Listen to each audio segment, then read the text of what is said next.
Trump कर रहे हैं, जिनकी जो नीतियां है, टाइल ऑफ इंडिया क्या वो किसे कहते हैं, तो सबसे बड़ा डिफरेंस है कि ना पैर दिख रहा है ना हाथ दिख रहा है। एक दो क्वेश्चन में सॉरी भी बोलना पड़ा। 73वां संविधान संशोधन के, क्योंकि रूरल डेवलपमेंट सर्विस मैंने सेकंड पे रखा था।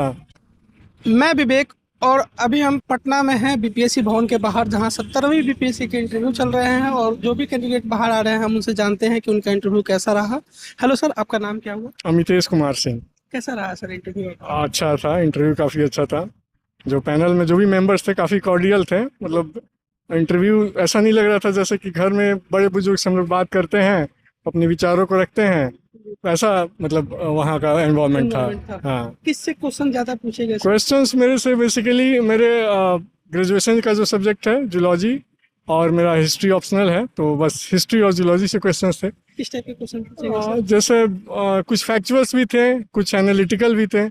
ज्योग्राफी में फैक्चुअल्स भी थे, एनालिटिकल भी थे, सॉरी जूलॉजी में। जी। जैसे रेप्टाइल ऑफ इंडिया क्या वो किसे कहते हैं,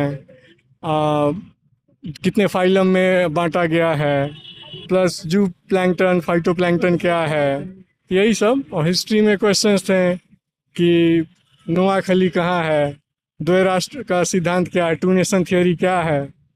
उसके बाद क्वेश्चन हिस्ट्री से ही थे।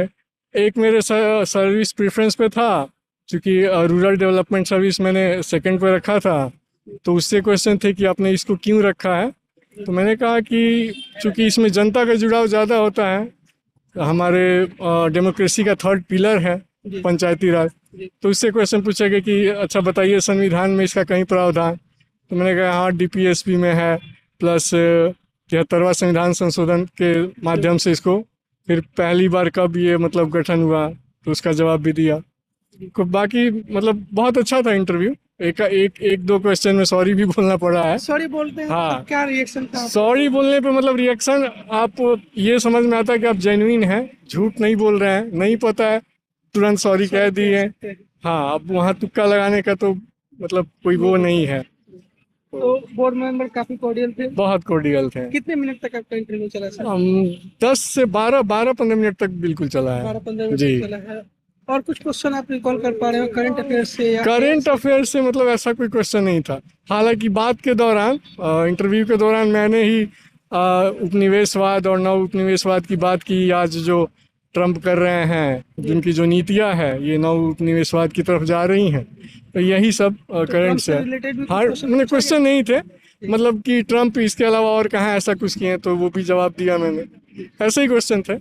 जी। आपका ये पहला इंटरव्यू? हाँ, इंटरव्यू मेरा पहला है, मेंस मेरा दूसरा था ये। जी। क्या स्ट्रेटजी में चेंजेस लाए थे सर? स्ट्रेटजी में चेंज मैंने जो 69वीं दिया था उसमें मेंस में मैंने आंसर राइटिंग ही नहीं की थी। पढ़ा सब था लेकिन आंसर राइटिंग नहीं प्रॉपर ढंग से की थी, तो उस तरह से राइटिंग भी नहीं ठीक हो पाई थी, और लिखने की एक जो शैली है वो भी उसमें भी सुधार हुआ। मॉक इंटरव्यू में और इसमें कितना का डिफरेंस है? बहुत डिफरेंस है। मॉक इंटरव्यू में आपको वहाँ एक तो सबसे बड़ा डिफरेंस है कि ना पैर दिख रहा है ना हाथ दिख रहा है, तो वो एक जो हेडेक होता है कि हाथ दिखेगा पैर दिखेगा कैसे रखना है। प्लस मॉक में थोड़ा क्वेश्चंस ऐसे डराए भी जाते हैं, थोड़ा हाँ थोड़ा डराया भी जाता है, प्रेशर बनाने की कोशिश की जाती है। यहाँ वैसा नहीं दिखा, यहाँ क्वेश्चन ही पूछे गए। उससे कुछ आपको बेनिफिट मिला मॉक इंटरव्यू से? हाँ, ये बेनिफिट मिला कि अंदर जब जा रहे हैं तो वो जो डर होता है, एक वो डर जो रहता है, वो डर थोड़ा कम हुआ मॉक इंटरव्यू से, क्योंकि वो समझ में आया कि अंदर जाना है, जवाब देना है, नहीं आ रहा है तो नहीं देना है, सॉरी कहना है, ब्लफ नहीं करना है। आप जब वेटिंग एरिया में वेट कर रहे थे तो उस समय कुछ एंजाइटी? हाँ, उस टाइम थोड़ा सा वो रहता है कि आपके बाद जो गया है, मतलब जिसके बाद अब आप जाने वाले हो, जब वो आदमी जाता है तो थोड़ा सा उस टाइम घबराहट होती है, दिमाग में बहुत सारे क्वेश्चन आते हैं, क्या पूछा जाएगा क्या नहीं पूछा जाएगा। तो जब आप इंटरव्यू आपने कैसे टैकल किया इस चीज को? और चूंकि मैं मतलब मॉक दिया था तो मैं कॉन्फिडेंट था कि हाँ, जो मॉक में जैसे जवाब दे के आया हूँ, जिस तरह से बात की है, कि यहाँ भी वैसे ही करना है। कुछ यहाँ ऐसा कुछ नया तो होगा नहीं। जो हॉबी से भी सर कुछ क्वेश्चन? नहीं, हॉबी से क्वेश्चन नहीं थे, सिचुएशन बेस्ड भी कोई क्वेश्चन ऐसा नहीं था। हॉबी क्या डाला था सर? ट्रैवलिंग है हॉबी मेरा। ट्रैवलिंग डाला हुआ था। और आप अगर आपने फर्स्ट प्रेफरेंस में मैंने बिहार एडमिनिस्ट्रेटिव सर्विस रखा था। अगर आप एसडीएम बनते हैं तो आप क्या चेंजेस लाने की कोशिश करेंगे? ये तो क्वेश्चन मेरे से नहीं पूछा गया था। नहीं, वो क्वेश्चन नहीं पूछा, मैं आपसे पूछता हूँ। अगर मतलब प्रशासन में जाने में सबसे बड़ा बात है कि आज भी एक जनता से जो दूरी है वो दूरी को थोड़ा मेंटेन करना पड़ेगा। लॉ एंड ऑर्डर तो ठीक है, जनता से जो दूरी उसको बनाए के रखना पड़ेगा। प्लस जो भी मतलब योजनाएं सरकार की आती हैं उन योजनाओं को ग्राउंड लेवल पे उनको इम्प्लीमेंट भी करना होगा, और करने के साथ मॉनिटरिंग भी ज़रूरी है। योजनाएं लागू हो जाती हैं लेकिन उसकी मॉनिटरिंग उस तरह से नहीं हो पाती है ताकि मतलब समझ आए कि हाँ इनका लाभ किनको मिल रहा है, नहीं मिल रहा, ये ज़रूरी है। अच्छा, जो बच्चा प्रिपरेशन स्टार्ट करना चाह रहा है, आप उसके लिए कुछ सजेशन देना चाहें?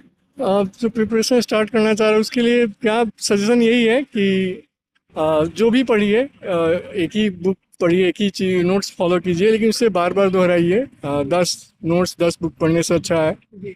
आंसर राइटिंग कीजिए मेंस के लिए। जी। आपके इस पूरे जर्नी में आपके फ्रेंड्स और आपके घर वालों का क्या सहयोग रहा सर? बहुत बड़ा सहयोग रहा है, सामने सब खड़े हैं जिनका भी सहयोग रहा है। जी।